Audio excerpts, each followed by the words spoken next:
Dear students, dear subscribers and viewers, yesterday we learned verb forms, persons and present tense. Present tense is divided into 4 groups: indefinite, continuous, perfect and perfect continuous. Verb forms: present form, past forms and past participle forms. Persons, we have discussed about first person, second person and third person. Now we learn past indefinite tense. Formula: subject plus verb second form or past form.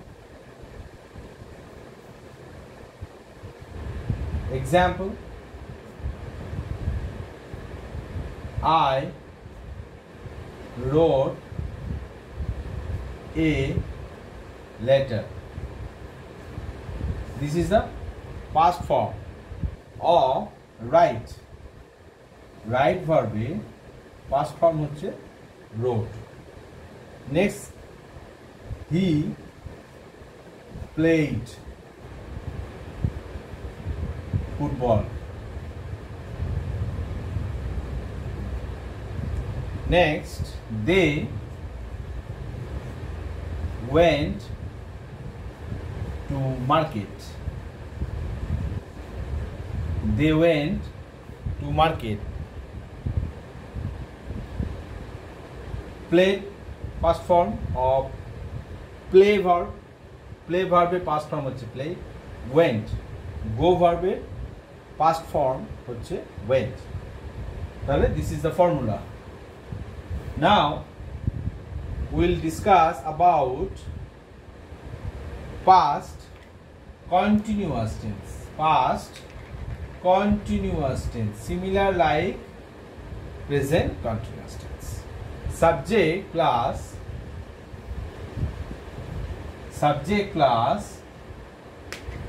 যেমন প্রেজেন্টে ছিল am, is, are, am অথবা is অথবা plus verb plus ing, সেরকম এখানে থাকবে was oblique were plus verb plus ing.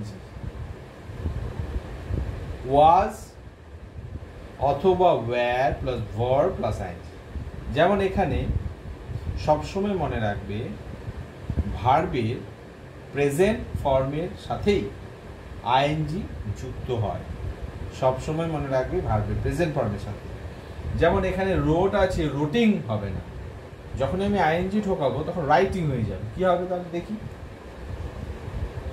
তাহলে I রোট ছিল পাস্টে, আমাকে পাস্টে কন্টিনিউয়াস ফর্ম করতে হবে। তাহলে আই ওয়াজ রাইটিং। দেখো ফর্মুলা কাজ হয়ে যাচ্ছে। এই যে ওয়াজ, এই যে ভার্ব রাইট, তার সঙ্গে আইএনজি ঢুকলো। I was writing a letter. তাহলে হি প্লেড আছে, এটা কি হবে বলো তো? হ্যাঁ ঠিক বলেছো, হি ওয়াজ প্লেইং। ওয়াজ সাবজেক্ট হচ্ছে হি, তারপর ওয়াজ ভার্ব হচ্ছে প্লে, তার সঙ্গে আইএনজি ঢুকে যাবে। তাহলে হি ওয়াজ প্লেইং ফুটবল। আচ্ছা পরেরটা যাই, কি হবে? দে ওয়েন্ট টু স্কুল আছে, তাহলে they were going to school. Were going to school. বোঝা গেল? তাহলে ওয়াজ আর ওয়্যারের ব্যবহার শিখে গেলে। ওয়াজ সিঙ্গুলার এক বচন থাকলে ওয়াজ হবে, অর্থাৎ সাবজেক্ট এক বচন থাকলে একটা বোঝালে ওয়াজ হবে, যদি অনেকগুলো বোঝায় তখন ওয়্যার হবে, যেমন দে ওয়্যার। ঠিক আছে, এবার আমরা চলে যাব past perfect tense. Past perfect টেন্সের ফর্মুলাটা কি জেনে নিই। তাহলে এটা একটু মুছে দিই। Subject plus had plus verb এর পাস্ট পার্টিসিপেল ফর্ম। বলেছিলাম গতকাল যে সবসময় পারফেক্ট টেন্সে ভার্বে পাস্ট পার্টিসিপেল ফর্ম বসে। পাস্ট পার্টিসিপেল ফর্ম দেখি কিরকম হচ্ছে উদাহরণ। I was writing letter continuous ছিল, তাহলে এটা পারফেক্টে কি হবে দেখে নি। I had written I have written a letter, subject হয়ে গেল আই, হ্যাড বসলো, যেমন প্রেজেন্টে হ্যাভ অথবা হ্যাজ বসে, পাস্টের ক্ষেত্রে শুধুমাত্র হ্যাভ বসে। ভার্ব হলো রাইট, তার past participle written, write, wrote, written বললাম। ঠিক আছে, তাহলে পরের উদাহরণটা দেখি কি হবে। পরের উদাহরণটা দেখি, হি ওয়াজ প্লেইং ফুটবল, তাহলে he had played football. He had played football. Subject had, play verb past participle form। এটাতে কি হবে দেখি, they were going, তাহলে they had gone, তাহলে সাবজেক্ট দে, তারপরে had, past participle form, clear. এরপরে আমরা যাব, বারবার তোমাদের বলছি যখনই কোনো কনফিউশন হবে আমাকে কমেন্টে জানাবে, তাহলে আমি তোমাদের প্রবলেমটা সলভ করে দেবো। এবার আমরা পাস্ট পারফেক্ট কন্টিনিউয়াসে যাই। একই, শুধুমাত্র পাস্টের জন্য একটা আলাদা সূত্রটা দেখে নি কি হবে।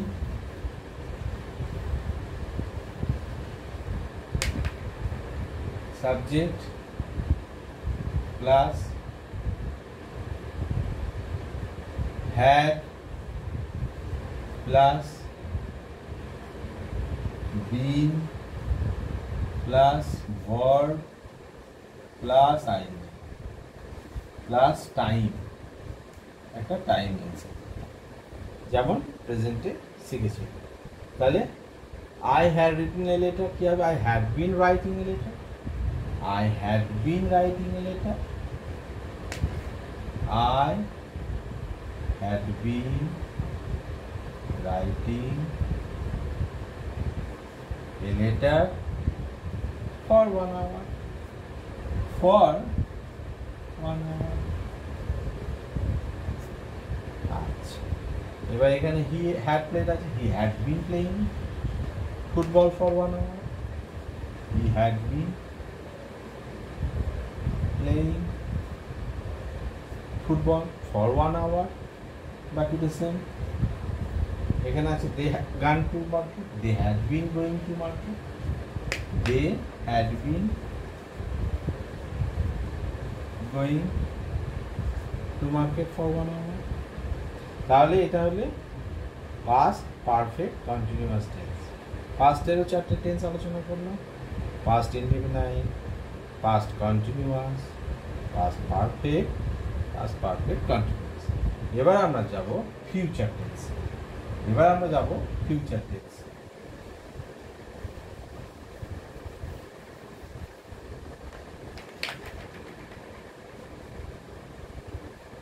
তাহলে ফিউচার ইনডিফিনাইট দেখি কি আছে formula. Subject plus shall or will plus verb এর প্রেজেন্ট ফর্ম। যেমন shall আর will কেন, ফিউচার টেন্সের একটা বৈশিষ্ট্য হচ্ছে shall অথবা will, অর্থাৎ shall বা will থাকলেই আমরা ধরে নেব যে এটা ফিউচার টেন্স। কেমন, তাহলে এবার দেখে নিই ফর্মুলাটা হলো, এবার উদাহরণটা দেখে নিই। I shall write a letter. I shall write a letter.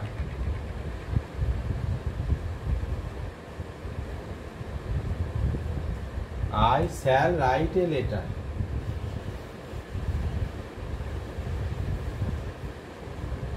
I shall write a letter. এবার অনেক সময় হয় কি, অনেকে আয়ের পর উইল বসে। উইলটা কি বোঝায়? উইলটা খুব জোর দিয়ে পজিটিভ অর্থে বোঝায়।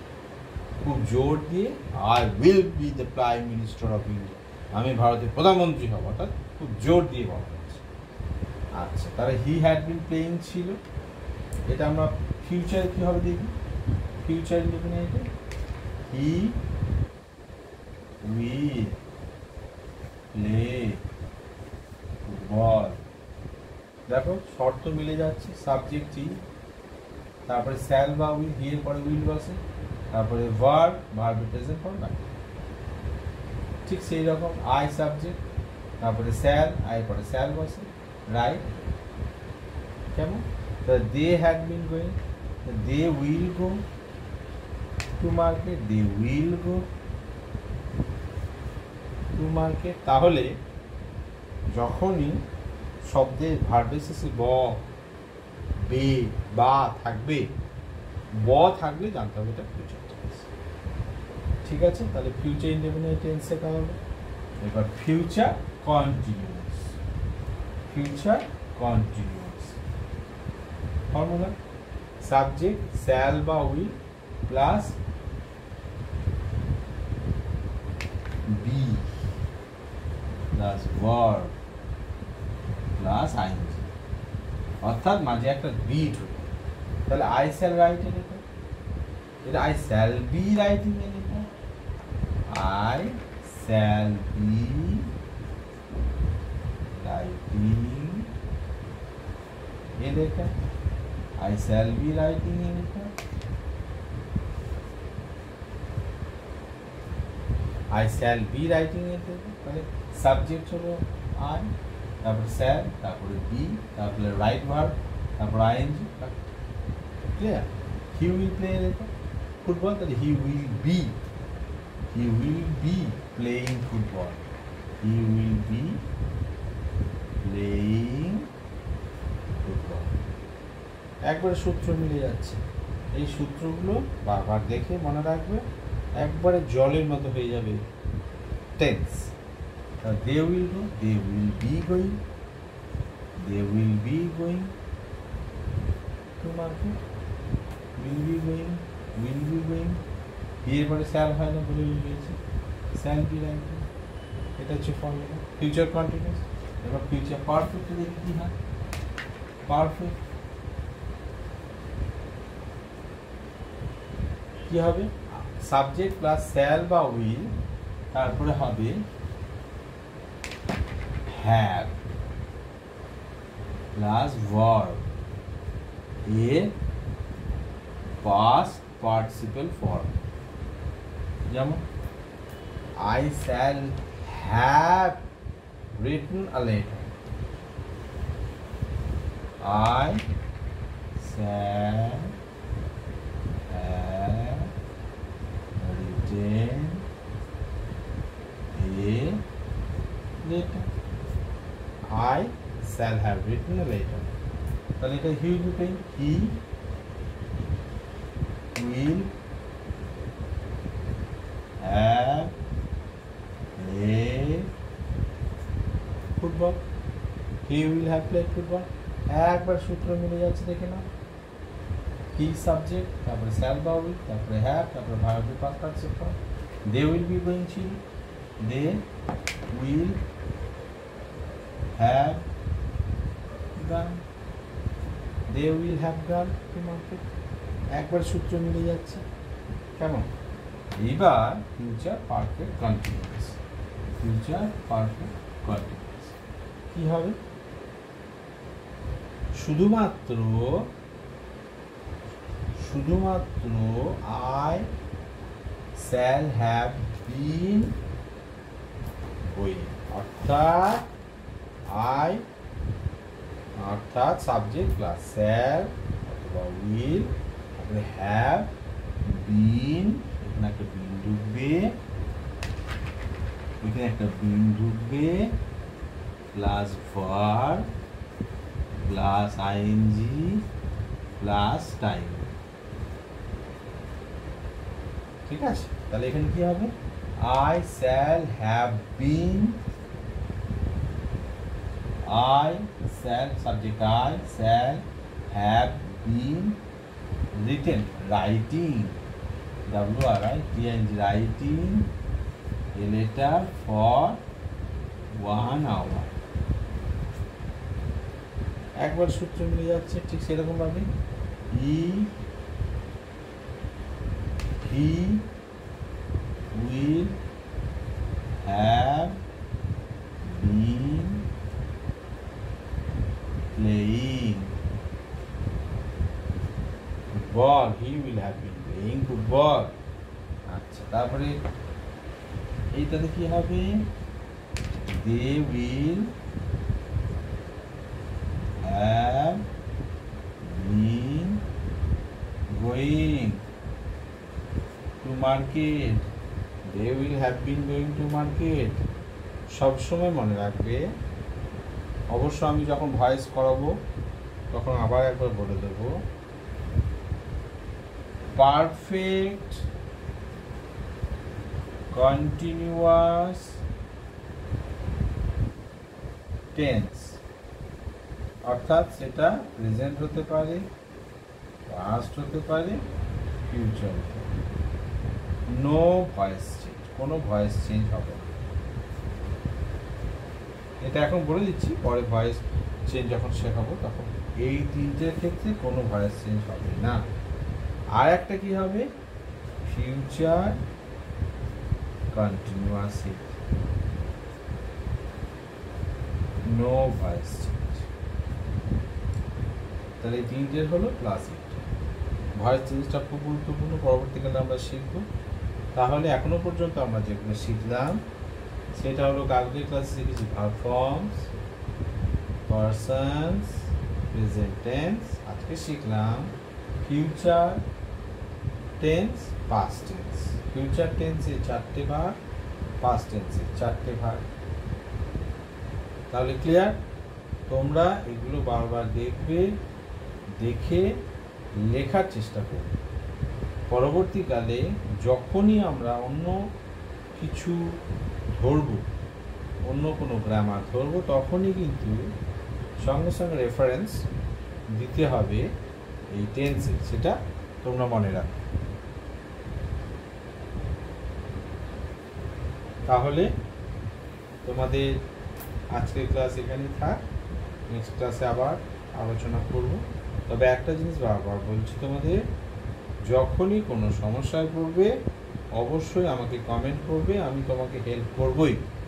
যে কোনো ধরনের অ্যাপ্লিকেশন লেখা, যে কোনো ধরনের ফর্ম ফিল আপ করা, ইন্টারভিউ কীভাবে দেবে, কোথায় কীভাবে ইন্টারভিউ, ড্রেস কীভাবে পরবে, কীভাবে কথা বলতে হয়, সমস্ত কিছু আস্তে আস্তে শেখাবো। Thank you.